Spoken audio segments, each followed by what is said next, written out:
You're listening to Seraphina Speaks for Children Who Think, the show that delivers you my take on topics that are important. I'm your host, Seraphina Melina Durbin. Let's go right ahead to the show, shall we?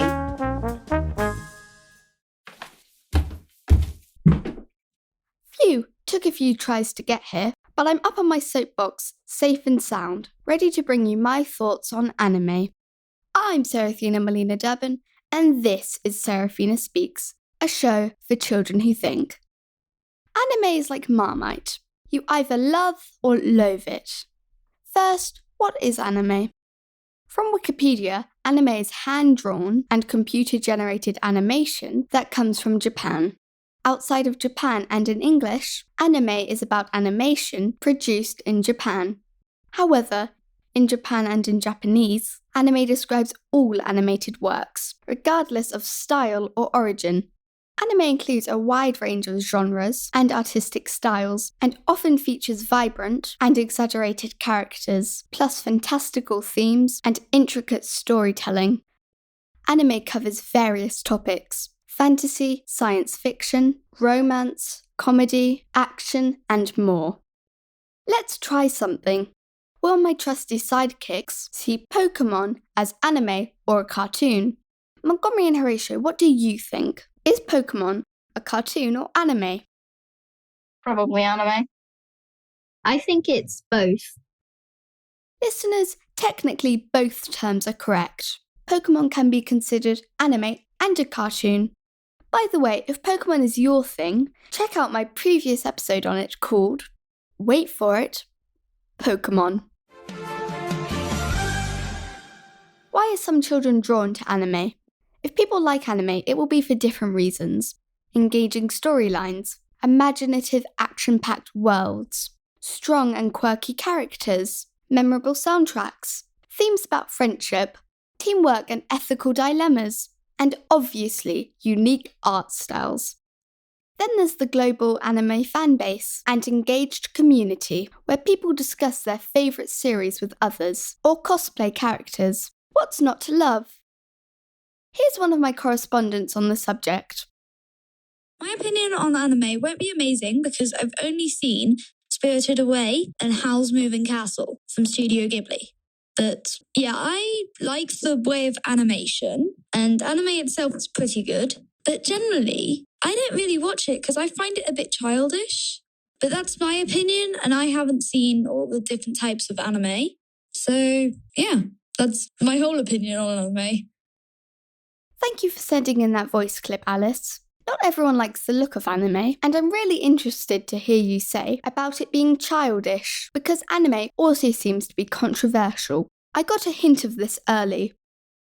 My own story with anime began when someone, I forget who, but it was probably someone at school, told me about the anime series The 7 Deadly Sins. I found it on the TV. I was watching it when my big sister came in. It wasn't that bad, trust me. I thought her reaction was over the top, but now I understand more. It's a dramatic medium, and people get hot under the collar when they talk about it. If they love it, they defend it. If they loathe it, they try to take it down. Why does anime inspire extreme response? Surely it can't be because anime is infamous for its nonsensical titles that don't match plots or content. I get pretty confused when shows are described inaccurately. Titles are meant to give us an idea of what's contained in a show or movie. Dragon Quest, Your Story, for example. I spent the entire time waiting for dragons to appear. Listeners, we'll return to anime controversy. Next, info on a podcast I'm listening to and loving. The 10 News podcast is a bite-sized show for kids and their smart grown-ups. What it does super well in 10 minutes or less is explain what's going on in the world. Episodes include entertaining and informative news on topics like sport, science, gaming, music, events, and lots more. This podcast combines fascinating guests with age-appropriate world news, and that's quite the combination. One of my favourite interviews is in Season 3, Episode 66, where Lil Miss Hot Mess from Drag Queen Story Hour is featured. In the episode, we hear that drag is dressing up as an exaggerated version of a different gender or our own one. This practice started long ago. In ancient Greece, men performed all the roles of women in Greek plays. We're talking thousands of years. If I had to sum it up, I'd say the 10 News is ideal for pre-teens looking to get a better understanding of what adults are fussing about. Here's a few words from the creator and producer of the 10 News, Tracy Leeds Kaplan. Tracy Leeds Kaplan, executive producer and creator of the 10 News. I created the show for smart kids like you to learn more about what's happening in the world around them. And super excited for you to hear a little bit about the show today. And Seraphina, thanks for having me on today. Thanks so much for dropping by, Tracy. Listeners, tune in to the 10 News show. That's my advice. Anime is compelling and controversial because spending too much time on screens becomes a worry for parents. Every family has to set boundaries about screen time, and this includes anime watching. Another problem with anime is that characters have exaggerated body proportions that don't match real human bodies. I guess it's possible that exposure to this could influence our ideas about our own body image. Anime can get dark. I say this is imaginative entertainment. A confession. One of the things I most like about anime is exactly what anime haters want stopped. Here's the clue. When I'm an adult, I swear I'll likely be into horror. Let me explain my dilemma. If I'm in my normal anime mood, I'll hope for a gory, near-death, exciting experience. The more threat and tension, the better. Listeners, I'm laughing because I find threat a very difficult word to say. Anyhow, that's the thing.